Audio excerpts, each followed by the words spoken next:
Habang bumibili ako ng inumin, nagulat ako sa natuklasan ko. Nakikita ko pala ang tsansang manalo sa inumin. Kaya para mapatunayan ang hinala ko, binuksan ko itong bote na 100% ang tsansa. At ang resulta nga, nanalo ako ng isa pa. Ito na ba ang simula ng pagbabago ng kapalaran ko? Pagkatapos, sinadya kong pumili ng isang bote na 0% ang tsansang manalo.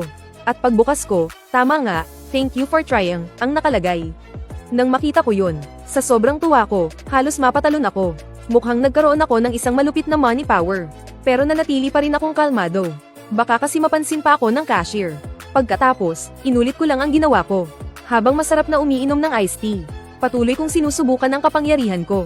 At sa isang iglap lang, sa ilalim ng tingin ng cashier na parang nakakita ng multo, umalis akong daladala ang mahigit 10 inumin na walang takip.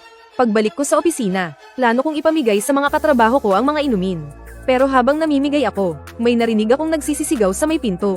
Yun pala, bumalik na ang drago na kong boss. Yung late ka na nga sa trabaho, sige, papalagpasin ko pa. Tapos ngayon, nandito ka't sinusuhulan mo pa ang mga katrabaho mo. Kung ayaw mo nang magtrabaho, lumayas ka na ngayon din. Nang makita yun ng mga katrabaho ko, agad silang bumalik sa pwesto nila at nagpatuloy sa trabaho. Naiwan lang akong mag-isang nakatayo doon. Sa sandaling iyon, ang ekspresyon sa mukha ko, hindi na tulad ng dati na parang maamong tupa. Sa halip, mayroon akong isang misteryosong ngiti. Nang makita to ng boss ko, natulala siya. Baboka pa lang sana ang bibig niya para magsalita, pero itinaas ko na ang kamay ko, at ibinuhos ang inumin sa mukha niya. Pagkatapos, sa gitna ng gulat na tingin ng lahat, kinuha ko ang backpack ko, tumalikod, at umalis. Ngayong may kakayahan na akong makita ang success rate, imposible nang pumasok pa ako sa trabaho. Hinding-hindi na sa buong buhay ko.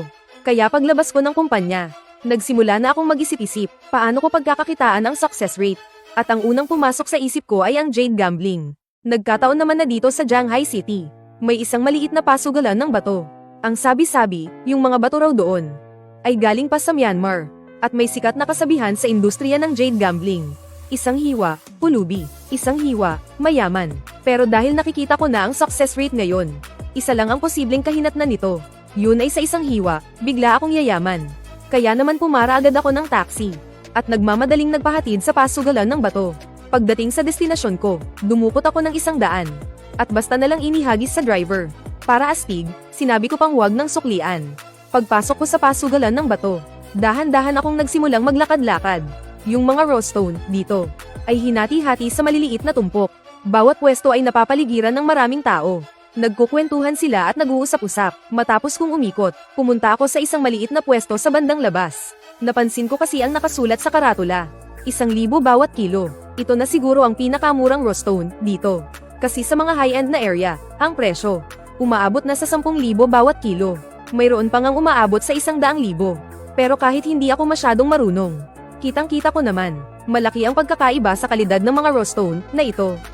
Yung mga bato sa high-end area, mukhang makintab, mamantika, at mukhang pangmayaman. Para bang kapag hiniwa mo, siguradong may jade sa loob. Samantalang yung mga nasa maliliit na pwesto sa labas, sobrang itim ng kulay ng mga bato. Naaakalain mong pinulot lang sa tabi ng ilog. Kahit na mukhang scam, sugal pa rin naman talaga to. At napansin ko rin, simple lang ang pananamit ng mga tao sa mga maliliit na pwesto sa labas. Halos lahat sa kanila ay hindi mayayaman. Mukhang umaasa lang silang makahanap ng malaking swerte, para maging isang alamat na yumaman sa isang hiwaan lang. Kaya umupo ako, casual kong kinuha ang isang piraso ng batong magaspang. At may pumasok na ideya sa isip ko. Ang tsansang may jade sa loob ng batong ito ay 0%. Nang makita ko yun, basta ko na lang itong binitawan. At kumuha ng isa pa. Pero 0% pa rin. Habang sunod-sunod akong kumukuha at naglalapag ng mga bato, hindi na natiis ng matandang katabi ko. Ay ho, sabi niya, nagsusugal ka ba sa bato niyan? Napakapadalos-dalos mo. Paano ka naman mananalo kung ganyan? Makinig ka sa payo nitong matanda. Huwag kang maghanap ng shortcut para kumita ng pera. Maghanap ka na lang ng pabrika at magtrabaho ng maayos doon. Sa mga oras na yun, napasimangot na lang ako. Pero dahil alam kong mabuti naman ang intensyon ng matanda, hindi ko na lang siya pinatulan. Sa halip, tumalikod ako at umalis. Pumunta ako sa katabing pwesto. Nagpatuloy ako sa pagkuha ng mga bato para suriin. Pero hindi pa rin tumigil ang matanda sa kabilang pwesto. Bulong pa rin siya ng bulong doon. At saktong-sakto sa sandaling iyon, habang hawak ko ang isang bato, biglang may pumasok sa isip ko. Lumabas ang datos na 100%. Nagulat ako sa tuwa, kaya agad kong sinabi sa nagbebenta, nabibilhin ko ang batong ito. At sakto lang ang laki ng batong ito. Sa tingin ko, mga 1 kilo lang ang bigat. Dahil lahat ng ipon ko ngayon ay wala pang 2,000 piso. Ito lang ang kaya kong bilhin. Nang makita ng mga tao na may bumibili ng bato, lahat sila ay lumapit para makiusyoso. Pero nang makita nila na madilim at pangit ang kulay ng bato, inisip nilang lahat na isa akong malaking tanga. Kung may lalabas na berde dyan, ewan ko na lang. Ayla livestream kong kainin niyang bato. Pero nung mga oras na yun, lumapit ang sales attendant, dala ang batong kititimbang lang. Sabi niya, 1,250 yuan daw lahat. Kaya kinuha ko ang cellphone ko at pagkatapos magbayad, sa tulong ng gabay niya, dinala niya ako sa cutting room. At nang makita ng mga tao na may panoorin, nagsiksikan din sila palapit. Karaniwan lang ang ganitong eksena sa Stone Gambling Park. Dahil sa tuwing may naibentang bato, gusto ng lahat na masaksihan kung may lalabas bang jade. At para na rin makakuha ng mga diskarte at karanasan mula roon. Kasabay ng umuugong na tunog, sinimulan na ng master ang bihasang paghiwa. Hindi ko mapigil ang kabahan. Kahit na malaki ang tiwala ko sa sarili kong kakayahan. Pero ngayon, para kumita ng pera to. Syempre, mas maganda kung magtatagumpay. Pero kapag nabigo ako, lagot na. Nang mahati na ng tuluyan yung bato, at kunin ito ng master para tingnan. Agad siyang napangiti, at sumigaw siya, may berde. At habang sinasabi niya yon, iniabot niya sa akin ang hiniwang bato. Sa gitna ng bato, may isang jade na kulay matingkad na berde at kasing laki ng walnut. Kahit hindi ito ganoon career na klase, pero at least, may nakuha pa rin. Nakahinga ako ng maluwag. Sa wakas, nawala na rin ang kaba ko. At yung mga tao sa paligid nang makita yon, kitang-kita sa mga mata nila ang inggit. Kaya bumalik sila sa kani-kanilang pwesto. At naglabas na rin ang kani-kanilang galing. Sa pag-asang maging katulad ko rin, na makakuha ng isang dekalidad na jade o kung ano paman. Samantala, yung sales attendant na nag-assist sa akin, nang malaman niyang ibebenta ko ang jade, dinala niya ako sa opisina ng manager. Pagkakita pa lang niya sa akin, agad siyang bumati ng may malapad na ngiti. Sa mga oras na iyon, naging VIP na ang turing sa akin. Kasunod noon, sa tulong ng manager, pumasok sa opisina ang isang appraiser. Isa siyang matandang lalaki na nasa mga 60 anyos. Nakasalamin siya, mukha siyang maraming alam. Nakita ko siyang may hawak na magnifying glass, at maingat na sinusuri ang jade. Sandali lang ay may conclusion na siya. Sabi niya, karaniwan lang daw ang kalidad ng jade na ito. At kulang din daw sa kintab. Kaya ang pinakamataas na halaga na nito ay 10,000 piso lang. Pagkatapos niyang sabihin yun, ay nalalayan na siya ng manager palabas ng kwarto. Pero pagkalabas nila, itinaas ng matanda ang 3 daliri niya sa manager.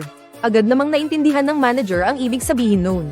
Samantala, sa isip ko, mabilis akong nagkalkula, ang halaga ng jade na ito ay aabot ng 1,000,000. 0%. Aabot kaya ng 500,000. 0%. Sa huli, base sa mga kalkulasyon ko, ang pinakamataas na presyong maibibigay ng manager ay 30,000. Kaya para hindi na siya makatawad, sinabi ko agad na 50,000 ang presyo. Napakibot ang gilid ng labi ng manager nang marinig niya yon. Naisip niya, ang talas naman ng mata ng batang to. Kung may tamang koneksyon para sa jade na ito, pwede nga itong may benta ng 50,000. Pero kung bibilhin niya ito ng 50,000, wala na siyang kikitain kahit kititing. Kaya agad na umiling ang manager. Sinabi niyang 10,000 na ang pinakamataas na presyo. Nakita kong desidido siya, kaya agad akong tumayo at nagkunwaring aalis. Pero noong papalabas na ako ng pinto, biglang nagsalita ang manager. Sabi niya, bibigyan niya ako ng pinakaseryosong alok niya. Kung papayag ka sa 20,000 piso, bill na tayo agad. Pero sinabi kong 30,000 piso, wala nang bawas ni isang kasing. Pakiramdam ng manager ay parang masusuka siya sa dugo. Dahil sa sinabi ko, saktong-sakto sa pinaka-bottom price niya.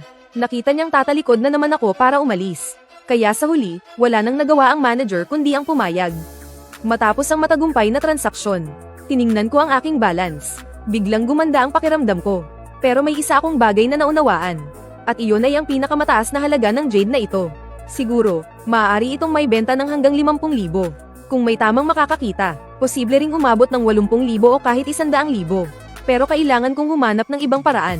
Sa madaling salita, sa transaksyon dito, nasulit ko na ang pinakamalaking kita. Napapangiti ako tuwing naiisip ko yun. Mukhang itong success rate ay tila magagamit sa maraming aspeto. Kaya lumapit